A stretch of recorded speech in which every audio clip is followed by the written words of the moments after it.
సుమన్ టీవీలో మీ business promotions కోసం ఈ కింది నెంబర్ను సంప్రదించగలరు.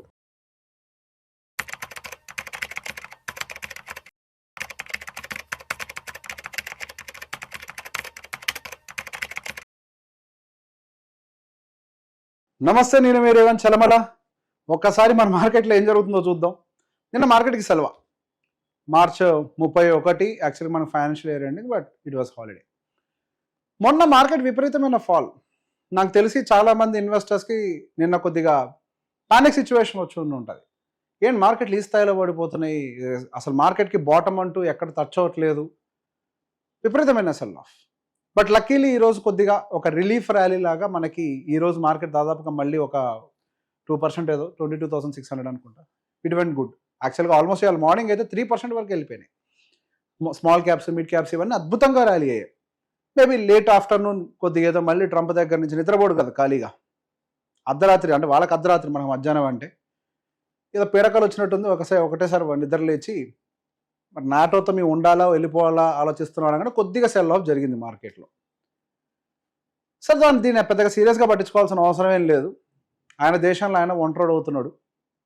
వాళ్ళ దేశంలోనే కొన్ని లక్షల మంది ప్రజలు రోడ్డెక్కి ఈ నియంత్రణ పాలని ఆపేయాలి, we don't want Kings, we want democratic nation అని చెప్పేసి వాళ్ళ నినాదాలు కూడా చేస్తున్నారు. వాళ్ళ దేశంలో నాకు సపోర్ట్ లేదు.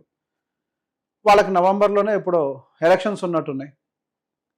ప్రెసిడెంట్ ఎలక్షన్స్ కాదు, అక్కడ లోకల్ ఎలక్షన్స్. కానీ అక్కడ వీక్ అయ్యాడంటే మాత్రం డెఫినెట్గా ఆయన పవర్స్ అని తగ్గిపోతూ ఉంటాయి. ఇప్పటికే ఆయనకి వ్యతిరేకత విపరీతంగా మార్కెట్లో పెరుగుతోంది. వాళ్ళ దేశంలోనే వాళ్ళ బోర్డులోనే ఆయనకి సపోర్ట్ 36%కి పడిపోయింది. వాళ్ళు యూజువల్గా ఏదన్నా పాస్ అవ్వాలంటే వాళ్ళకి 60% ఉండాలి. 60% ఉండాల్సింది కాస్త 36%కి పడిపోయింది. ఈ ఆర్మీకి కావాల్సిన ఫండింగ్, యుద్ధానికి కావాల్సిన ఫండింగ్కి ఏదో అప్రూవల్ కోసం పెడితే 36% ఓట్లే వచ్చాయంట. సో బేసిక్ ఇంకా వాళ్ళ గవర్నమెంట్ కూడా రెడీగా లేదు ఈ యుద్ధాన్ని కొనసాగించడానికి. జస్ట్ ఏదో ఈగోతో చేసే యుద్ధం తప్పించి అంతకు మించి కొనసాగడానికి ఎక్కువ అవకాశాలు లేవు. ఇంటర్నల్గా కూడా వాళ్ళ దేశం సపోర్ట్ చేస్తుంది అంటే మేబీ కొద్దిగా కొనసాగించే వాళ్ళేమో. ఇప్పటికేం ఆపుతాడని చెప్పట్లేదు లేండి, కానీ కాకపోతే అంటే వాళ్ళకి ఇంటర్నల్ సపోర్ట్ కూడా లేదు. దేశ ప్రజలు వ్యతిరేకిస్తున్నారు, వాళ్ళ బాడీ కూడా వ్యతిరేకిస్తుంది. సో ఈ రోజు వచ్చినటువంటి రిలీఫ్ ర్యాలీకి గల కారణం ఇరాన్ ఏదో కొంచెం 2 అడుగులు వెనక్కి తగ్గుతుంది అన్న కొంచెం హోప్ వచ్చేసరికి కొంచెం మార్కెట్లో ఒక రికవరీ కనిపించింది. సరే, ఇది నిజంగానే ఉంటుందా, మళ్ళీ తెలిసిందే కదా యుద్ధం అని అంటే మళ్ళీ రాత్రికి రాత్రి న్యూస్లు మారిపోతూ ఉంటాయి. పూర్తి స్థాయిలో అటు అమెరికా, ఇరాన్ ఇద్దరూ కలిసి ఒక స్టేట్మెంట్ ఇస్తే తప్పించి మనం దీన్ని నమ్మలేం. లేకపోతే ఒక న్యూస్ వస్తూనే ఉంటుంది, ఒక న్యూస్ మళ్ళీ ఆ న్యూస్ రాత్రికల్లా సబ్సైడ్ అయిపోద్ది. సో మనం దాని అంత గట్టిగా నమ్మలేములేండి. But whatever the levels that Nifty are at, they are the good levels. ఇప్పుడు 22,600 అవ్వచ్చు, లేకపోతే మొన్న ఉన్నటువంటి 22,400 లెవెల్స్ అవ్వచ్చు. ఇవన్నీ కూడా మంచి లెవెల్స్, వాటితో పెద్ద ప్రాబ్లం ఏం లేదు. సో నిన్న కొంచెం ఆ న్యూస్ రావడంతో బ్రెంట్ క్రూడ్ ఆయిల్ కూడా బాగా రిలాక్స్ అయింది. దాదాపు $100కి వచ్చేసినట్టుంది.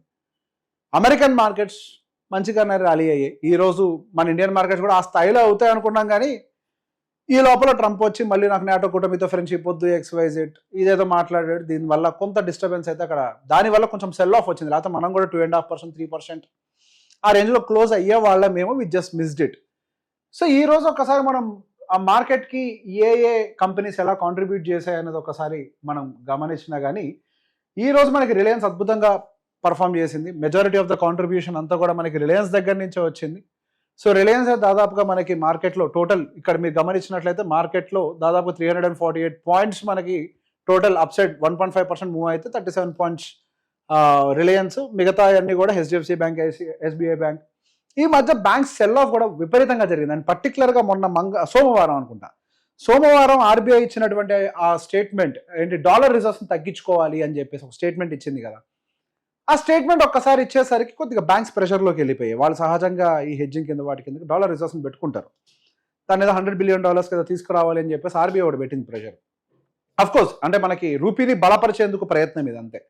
రూపీ కొంచెం బలపడాలి అని అంటే ఎగ్జిస్టింగ్గా మన దగ్గర ఉన్నటువంటి డాలర్స్ని బయటకు అమ్మేయాలి. అప్పుడు డాలర్ సప్లై పెరిగి డాలర్ ప్రైస్ అంటే రూపీ వర్సెస్ డాలర్లో మనకి బ్యాలెన్స్ దొరుకుతుంది గట్టిగా. సో ఆ ప్రెషర్ కొద్దిగా ఉండడం వల్ల మనకి బ్యాంక్స్ అనేవి కొంచెం సోమవారం రోజు కొద్దిగా ప్రెషర్లోకి వెళ్ళి ఈ రోజు కొద్దిగా రికవరీ, అటు HDFC, SBI ఇవన్నీ కూడా కొంచెం బాగానే, యాక్సిస్ బ్యాంకు ఇవన్నీ కూడా కొంచెం బెటర్గానే రియాక్ట్ అయ్యాయి, పాజిటివ్గానే. కొద్ది వరకు మనకి Sun Pharma, NPTC, doctor Reddy's ఇవి ఎందుకు పడ్డాను, I don't think so there is a big reason. మొన్నటి వరకు కొద్దిగా స్టేబుల్గా ఉన్నటువంటి స్టాక్స్ అని ఉన్నాయంటే ఫార్మాసిటికల్ స్టాక్స్ అనుకుంటే యుద్ధంలో.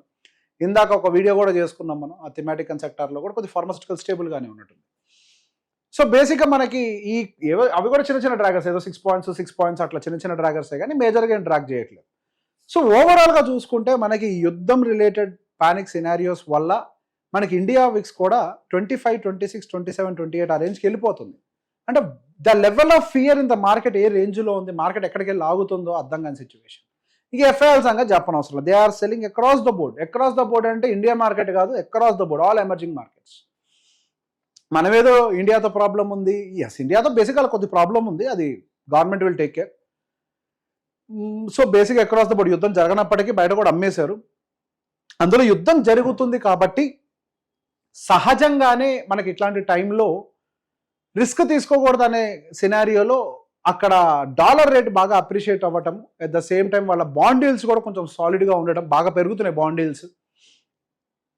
ఈ రెండింటి కాంబినేషన్ అదర్ ఎమర్జింగ్ మార్కెట్స్ డబ్బులు ఉంచడానికి ఇష్టపడవు. ఆ రెండు కాంబినేషన్స్ అన్ని ఆ రెండు కాంబినేషన్స్ అట్రాక్టివ్గా ఉండేసరికి ఎమర్జింగ్ మార్కెట్స్ మొత్తం సెల్ ఆఫ్ చేసుకుంటూ అక్కడ పెట్టేస్తున్నారు డబ్బుల్ని. ఇక్కడ ఏదో ఇండియాను మాత్రం మనం స్పెసిఫిక్గా చెప్పకూడదు, ఇండియాలో ఏదో జరుగుతుంది, ఇండియాలోనే అమ్మేస్తున్నారు. ఇప్పుడున్న సినారియోలో ఎమర్జింగ్ మార్కెట్ సెల్లింగ్ అంతా జరుగుతుంది. సో రానున్న రోజుల్లో జస్ట్ ఇమాజిన్, సెల్ ఆఫ్ అవుతుంది. ఎన్ని రోజులు సెల్ ఆఫ్ చేస్తారు? ఎప్పటికప్పుడు ఒక యుద్ధం ఆగాల్సిందే. ఏదో ఒక రోజు ఈవెన్ ఇండియన్ గవర్నమెంట్ కూడా వాళ్ళకి ఒకసారి ఒక లస్సీ ఇచ్చి చల్లబరచాల్సిందే. మా మీద నిరసనలు చాలు, ఇంకా ప్రశాంతంగా ఉండండి, get back to our nation, please invest in our nation. ఏదో ఎస్టీటీయో ఎల్టీసీజీయో ఏదో ఒకటి, మా స్టాంప్ డ్యూటీలో ఏదో ఒకటి తగ్గించేస్తారు మనకి. ఎస్టీటీ ఇవన్నీ కూడా వేశారు కదా, సెక్యూరిటీ ట్రాన్సాక్షన్ ఛార్జెస్ విపరీతంగా పెంచారు, short term capital gain tax పెంచారు, long term capital gain tax పెంచారు. ఇవన్నీ కూడా డెఫినెట్గా ఎఫ్ఐఎస్ కొంచెం ప్రెషర్గానే ఫీల్ అవుతారు. అది కూడా ఒక రీజన్ ఉంది. దాంతోపాటుగా ఎమర్జింగ్ మార్కెట్స్ ఇప్పుడు పెట్టడానికి ఇష్టపడరు సహజంగా. సో ఇవన్నీ కాంబినేషన్స్ తోటి మనకు కొద్దిగా సెల్ ఆఫ్ మార్కెట్లో జరిగింది. Nothing to worry. మార్కెట్స్లో ఇప్పుడున్న levels, again always remember, markets ఫాల్లో ఉన్నప్పుడు ఇన్వెస్ట్ చేసిన వాళ్ళకి రిటర్న్స్ వస్తాయి. మార్కెట్స్ పరిగెడుతూ ఎవరైతే వచ్చి ఇన్వెస్ట్ చేస్తారో మార్కెట్స్ పరిగెడుతున్నప్పుడు they will not experience any returns in the market and they will not get any experience in the market.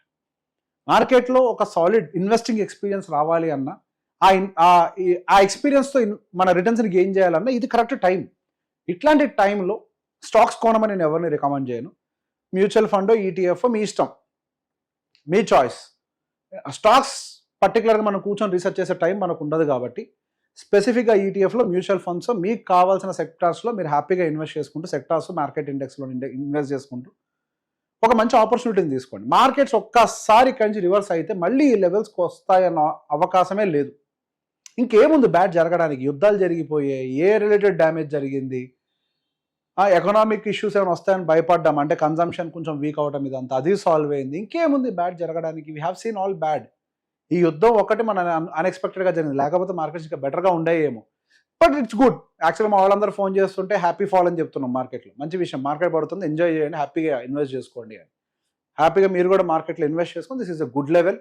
కంగారు పడాల్సినటువంటి అవసరం లేదు. అండ్ వచ్చే నెక్స్ట్ మార్కెట్ అప్డేట్ కోసం వెయిట్ చేయండి. Thank you very much.